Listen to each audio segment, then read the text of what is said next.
शिव महापुराण के विद्येश्वर संहिता में लिखा हुआ है। विद्येश्वर संहिता, यदि कोई नारी अपने पति से एक बार कह दे कि मैं तुमसे विवाह कर मेरी जिंदगी नर्क हो गई, इससे तो नहीं होता तो अच्छा रहता। जो नारी अपने पति के साथ झगड़ा करते समय इस संबोधन को बोल देती है, वो नारी 1000 बार करवा चौथ का व्रत कर ले, सोमवार का व्रत कर ले, एकादशी का व्रत कर ले, उस नारी का सात्वित्व कभी नहीं रहता, उसका सात्वित्व भंग हो जाता। केवल एक संबोधन कर बोल पर 33 कोटि देवताओं की धर्म पत्नियां भी तो 33 कोटि होंगी। अरे बोलो तो सही, इंद्र की इंद्राणी, ब्रह्मा की ब्रह्माणी, भगवान विष्णु की लक्ष्मी, शंकर की पार्वती, 33 कोटि देवता की धर्म पत्नियां भी 33 कोटि हैं। पर 33 कोटि देवताओं की धर्म पत्नियों का व्रत पृथ्वी पर नहीं होता। अगर पृथ्वी पर आज भी किसी का व्रत होगा तो माता पार्वती का होगा। कभी लक्ष्मी जी का व्रत होता है क्या? अरे बोलो तो, ये दिवाली पे तुम लक्ष्मी जी का व्रत कर लेती हो, ये तुम्हारे हिसाब से करती हो, शास्त्र प्रमाणित व्रत नहीं है ये कहीं लिखा हो शास्त्र, किसी पुराण में नहीं लिखा कि दिवाली का व्रत करो। दिवाली का तो राम जी आए थे, खूब लड्डू बटे थे, इसलिए हमारे यहाँ शास्त्र का कंटेंट के चरो खूब खाओ व्रत वाले रात। वो तुम भूखी रहे हो लक्ष्मी जी को बुलाने के लिए, वो तुम्हारा मन है, तुम्हारी सोच है। कई कई माताओं की आदत है कि मैं तो शाम को खाऊंगी, आज मेरा दीपावली का व्रत। 4-6 दिन मत खाओ तुम तो, उसमें क्या है। कभी लक्ष्मी का व्रत हुआ, एक वो व्रत माताएं करती है वैभव लक्ष्मी का, वो शास्त्र प्रमाण में नहीं है, शास्त्र प्रमाणित व्रत नहीं है वो, आप लोगों ने बना लिया, आप लोगों ने कर लिया, वो अपने ऊपर, पर शास्त्र का प्रमाण नहीं। लक्ष्मी व्रत, ब्रह्माणी का कोई व्रत है, सरस्वती का, सरस्वती का भी कोई व्रत, ब्रह्माणी का भी कोई व्रत नहीं है। केवल अगर इंद्राणी का कोई व्रत है नहीं, अगर व्रत मिलेगा तो केवल एक माता पार्वती का। क्यों? क्योंकि माता पार्वती कभी अपने प्रभु से, कभी अपने स्वामी से ऊंची आवाज में बात नहीं करती, कभी नहीं। माता ने कभी भी ऊंची आवाज में अपने पति से बात नहीं करी। लक्ष्मी ने जरूर एक बार भगवान विष्णु से कहा था, एक बार भगवान विष्णु लक्ष्मी को देखे और लक्ष्मी श्रृंगार कर रही थी, देखकर भगवान नारायण को हंसी आ गई। हंसकर भगवान विष्णु जैसे खड़े हुए, इतने में लक्ष्मी ने कहा, वाह नारायण वाह, आप अपनी पत्नी को देखकर घोड़े जैसे हंस रहे हो। मैं आपको श्राप देती हूँ नारायण, आप मुझ पर हंसे हो, आपका ये मुख कट जाए और तुम्हें घोड़े का मुंह लग जाए। लक्ष्मी ने नारायण को श्राप दिया था तो भगवान विष्णु का हयग्रीव अवतार हुआ था, हयग्रीवा को मारने के लिए भगवान का शीश कट गया था, तो घोड़े का मुंह लगाया। काय का मुंह लगाया? घोड़े का। लक्ष्मी ने नारायण को श्राप दिया। एक बार जब पुष्कर राज में ब्रह्मा जी यज्ञ करने के लिए बैठ रहे थे, ब्राह्मणों ने कहा जल्दी करो, ब्रह्माणी को बुलाओ, मुहूर्त निकल रहा है, बुलाओ ब्रह्माणी को।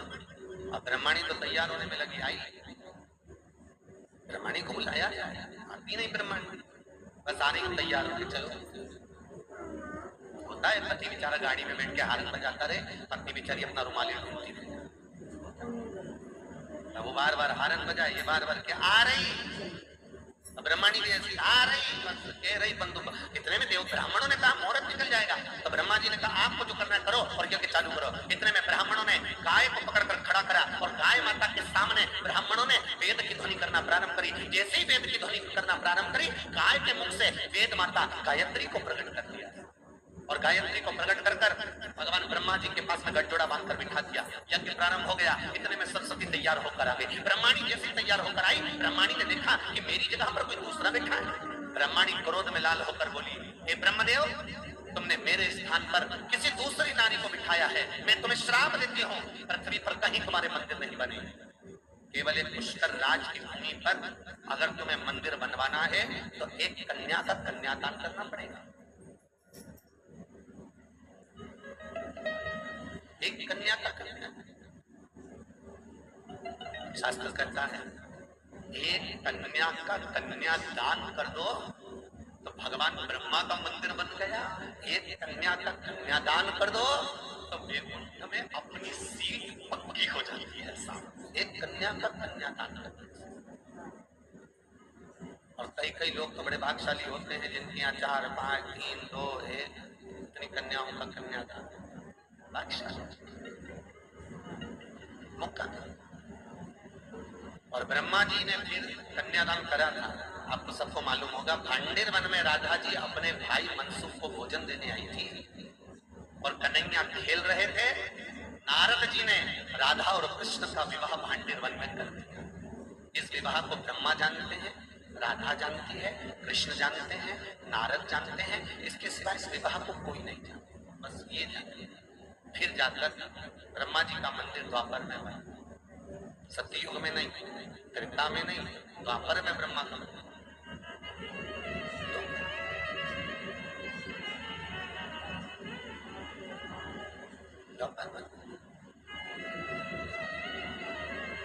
ब्रह्माणी ने ब्रह्मा को श्राप दिया था, नारायणी लक्ष्मी ने भगवान विष्णु को श्राप दिया था, इंद्राणी ने इंद्र को श्राप दिया था, पर माता पार्वती ने कभी भगवान शंकर से ऊंची आवाज में बात नहीं करी थी। इसलिए आज भी माताएं सब जो व्रत करती हैं वो पार्वती के, छठ का व्रत पार्वती का, तीज का व्रत पार्वती का, चतुर्थी का व्रत पार्वती का, जितने व्रत माताएं करेंगी सारे व्रत माता पार्वती के, कोई देवी देवता के नहीं। बस निवेदन आपसे भी है, व्रत आपके भी चालू हो सकता है, अगर तुम अपने पति से ऊंची आवाज में बात नहीं करो तो चालू। तो जब भी बोलती है ऐसी गरज के बोलती राम। एक पति की पत्नी मर गई, पति अंतिम संस्कार करने गया था और अंतिम संस्कार कर वापिस आ रहे थे, आते से बहुत धड़ाके से बिजली कड़की, जैसे बिजली कड़की पति नीचे झुका, जमीन पे प्रणाम करा, प्रणाम करके तुरंत काबू हो चुके। तो जितने लोग अंतिम संस्कार करके आ रहे थे उन्होंने कहा तुझे कैसे मालूम कि पहुंच गए? नहीं, नीचे भी गरजती थी, ऊपर जाते से ही गरजी है, समझ लो पहुंच गए, सही जगह पहुंच गए।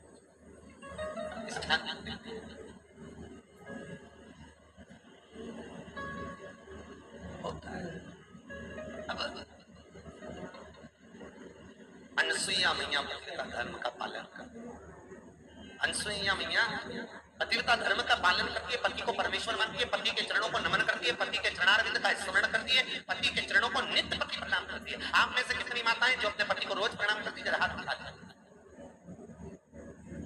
अरे एक आध उठा लो, शर्मा सुरमु में उठा लो, झूठा मोटा।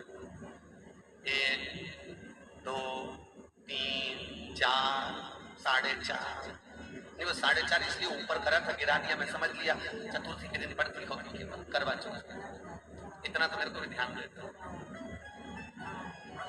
पर करना चाहिए नित्य पति प्रणाम तो करना चाहिए।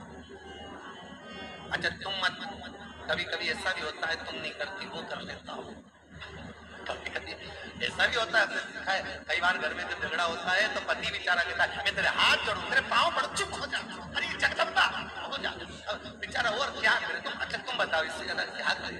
वही बेचारा कहते मैं तेरे पाँव पड़ तो चुप। अनसुईया मैया पतिव्रता धर्म का पालन करने वाली है, पति को परमेश्वर मानने वाली, पति के चरणारविंद का स्मरण करने वाली, पति के चरणों का अनुमोदन करने वाली।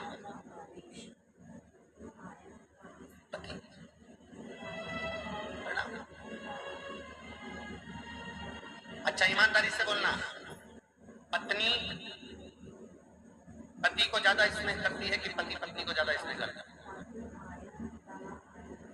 कितनी जल्दी बोली, कितनी जल्दी। सब चतुर हो गए भोपाल में, बुआ जी जय हो थारी, सब चतुर। पर ऐसा नहीं है, पति बोलता नहीं है, उसका प्रेम उसका स्नेह दिखता नहीं है, पर शिव महापुराण और भागवत में पति के चरित्र। अच्छा उसको भी जाने दो, तुम तो अपनी एक बात, एक पति पति गार्डन में घूम रहे थे और गार्डन में घूमते घूमते एक बड़ा सा कुत्ता और पत्नी जिधर चल रही थी उधर ही कुत्ता था। बेचारे पति को लगा ये कुत्ता मेरी पत्नी को खा जाएगा, वे बच्चों को स्कूल कौन भेजेगा, टिफिन कौन बनाएगा, ट्यूशन कौन भेजेगा। पति ने पत्नी का हाथ पीछे खींचा, कुत्ता और आगे बढ़ा, पति बेचारा घबराया इसको खा जाए, कुत्ता मुझे काटा है पर मेरी पत्नी को नहीं काटना, मुझे काटेगा चल जाएगा, पत्नी को काटेगा, ना तो बच्चों को भेज सकती, ना उसके श्रृंगार करे, ना कुछ बच्चों का टिफिन बनाए, बेचारी बीमार पड़ जाएगी, मेरे को कुत्ता खा जाए पर मेरी पत्नी को नहीं काटे। उसने पत्नी का हाथ और पीछे खींचा, जैसे पीछे खींचा कुत्ता और आगे आया, और कुत्ता जैसे आगे आया देखा कुत्ता लपकने वाला है, इतनी देर में जैसे कुत्ता कुत्ता दौड़ा, पति ने पत्नी को गोदी में उठा लिया। जैसे गोदी में उठाया कुत्ता भाग गया। कुत्ता भागा, पति ने पत्नी को नीचे उतारा। पत्नी गुस्से में लाल होकर बोली, तुम्हारे जैसा पति जिंदगी में कभी नहीं देखा मैंने। बताओ, दुनिया के लोग कुत्ते को भगाने के लिए पत्थर उठाते, तुमने मुझे उठा लिया। अब बताओ, बेचारा वो तो भला ही सोचा, उसने कौन सा बुरा सोचा? उसने तो बेचारे ने भला ही सोचा कि मैं पत्थर नहीं, इसको उठा लूं, इसको नहीं काटेगा, मेरे पाँव में काट खाएगा। तो ऐसा नहीं है कि पति इसने नहीं करता है, पर उसका इसने दिखता नहीं, बेचारे ने उठाया पर तो भी गुस्सा करे सो करे, जीवन में सुख। भगवत अनुसुईया मैया पतिव्रता धर्म